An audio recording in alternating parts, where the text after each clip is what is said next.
안녕하십니까. 정철의 야구 맛집 정철우입니다. 어제 한화와 SK가 1대1 트레이드를 했죠.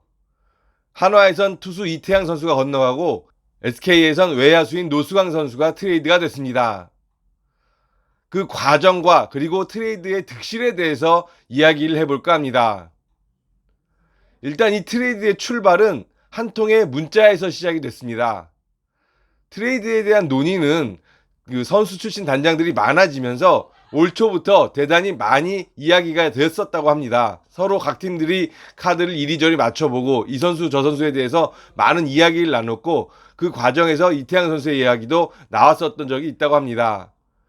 그런데 한화가 연패에 빠져 있을 때 손차원 단장이 한 통의 문자를 보내게 됩니다. 위로 문자였는데요.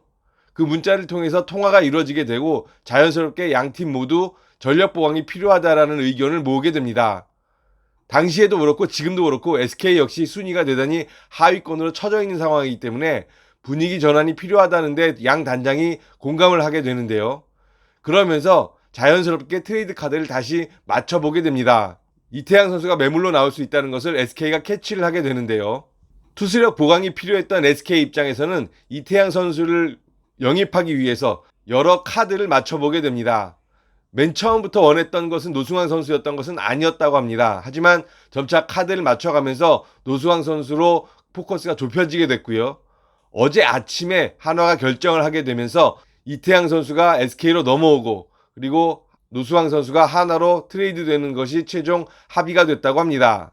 확실히 선수 출신 단장들이 늘어나면서 트레이드에 대한 논의가 대단히 활발하게 진행이 되고 있고 여러 가지 카드를 놓고 많은 이야기들이 오고 가고 있다고 합니다. 트레이드가 여기서 끝이 아니라 또 다른 트레이드들도 일어날 수 있다는 것을 엿볼 수 있는 대목인데요. 어찌됐건 양 팀의 이해관계가 맞아떨어지면서 어제 아침에 극적으로 트레이드에 합의하게 됐습니다. 앞으로에 대한 전망을 한번 해보도록 하겠습니다. 과연 어떤 팀이 윈이고 어떤 팀은 루즈일까? 아니면 윈윈 트레이드가 될 수 있을지 알아보도록 하겠습니다. SK 입장에서 좀 손해가 되는 트레이드라는 판단들이 많이 있었습니다. 노수광 선수는 수비, 공격, 그리고 주루 플레이가 되는 귀한 외야 자원이라고 할 수가 있겠는데요.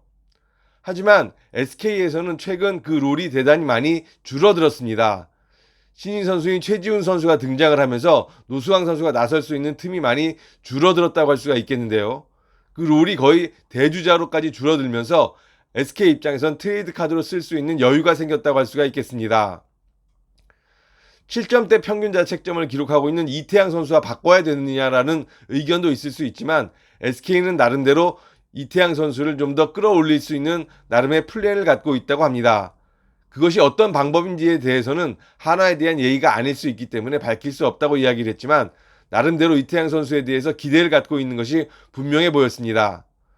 특히 문제가 됐던 구속이 최근 퓨처스 리그에서 145km까지 올라왔다라는 보고를 받고 이태양 선수를 영입해야겠다는 마음을 굳혔다라고 이야기를 했는데요.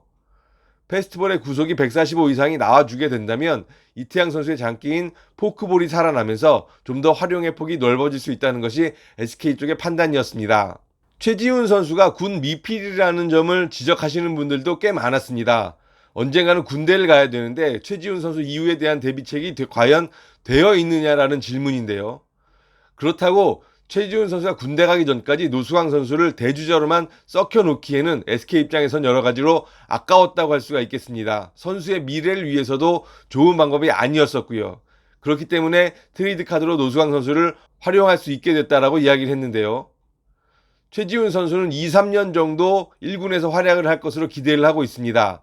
그 이후에는 군에 입대를 해야 되는데 그렇게 되면 현재 2군에서 SK가 키우고 있는 유망주 자원들이 올라올 수 있는 시간을 벌어주는 것이라고 할 수가 있겠습니다. SK에는 지금 두산에서 넘어온 김경호 선수도 있고요. 그리고 최상민이라는 특급 유망주도 보유하고 있습니다. 최상민 선수는 현재 군복무 중인데 내년 6월쯤에 제대를 하게 된다고 합니다.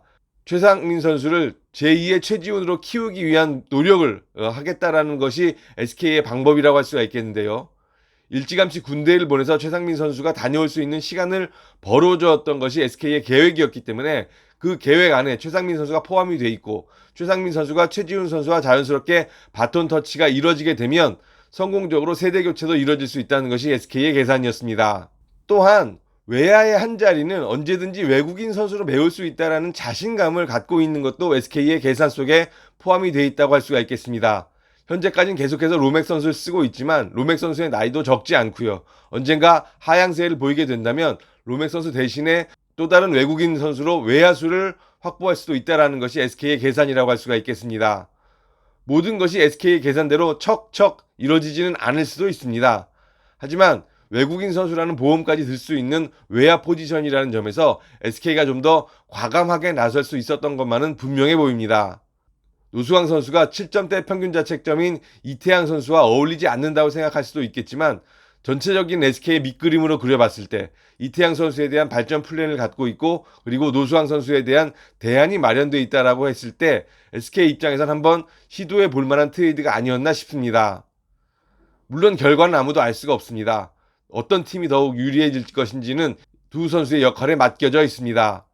과연 어떤 팀이 더 유리하게 될지 SK의 계산은 맞아 들어가게 될 것인지 앞으로 좋은 관전 포인트가 될 것 같고 이런 트레이드들이 계속 이루어지면서 이야기들이 활성화가 되고 리그 전체적으로 활기를 불어넣는 데는 분명히 힘이 되고 있다라고 생각이 됩니다. 여러 가지 논의를 만들어내게 되면 그만큼의 관심이 KBO 리그 쪽으로 향하게 되고요. 그 관심들이 결국 모여서 또 하나의 인기 부활 포인트로 작용을 할 것으로 예상이 되고 있습니다. 아직 끝나지 않았습니다. 또 어떤 트레이드가 이루어질지 알 수 없습니다. 여러 가지 카드들도 맞춰보시면서 또 다른 트레이드를 한번 기다려보시는 것도 좋을 것 같습니다.